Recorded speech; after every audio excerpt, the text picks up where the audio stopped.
इसी तरह हम एक दोस्त के साथ गाड़ी इस्लामाबाद लेने गए तो गाड़ी हमें पसंद आ गई। गाड़ी की कंडीशन बिल्कुल अच्छी कंडीशन थी। गाड़ी वो फर्स्ट ओनर था, क्योंकि गाड़ी कंडीशन में रफली नहीं चाहिए थी, तो हमें भी उसका बिल्कुल अंदाज़ा हो गया कि गाड़ी को मेन एक्सीडेंट नहीं, कोई टचिंग नहीं है। लेकिन जब हमने उसके डॉक्यूमेंट मंगाए हैं तो डॉक्यूमेंट को हमने चेक किया है तो डॉक्यूमेंट उसके जो स्मार्ट कार्ड था तो वो डुप्लीकेट था। तो दोस्त मेरा कहता है कि यार ये स्मार्ट कार्ड का कोई इशू नहीं है, क्योंकि वो फर्स्ट ओनर हैं तो उसमें कोई मसला नहीं है। लेकिन मैंने उसको समझाया है कि इसकी जो मार्केट वैल्यू है वो ख़त्म हो गई, क्योंकि इसकी मार्केट वैल्यू कम हो जाती है, तो इसलिए डॉक्यूमेंट के लिए जानना भी आपके लिए बहुत ज़रूरी है। तो ये चीज़ें मैं आपके साथ इसलिए शेयर कर रहा हूँ क्योंकि मेरे पास जो एक्सपीरियंस है ये 16-17 साल से ये मैं गाड़ियों की लेन देन का काम कर रहा हूँ।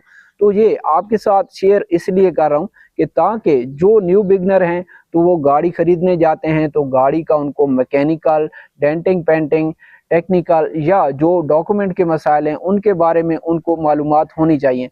अगर आप मेरी ये वीडियो इंशाल्लाह देखेंगे तो आपको काफ़ी अच्छी मालूमात मिलेंगी और आपको गाड़ी खरीदने में भी आसानी होगी।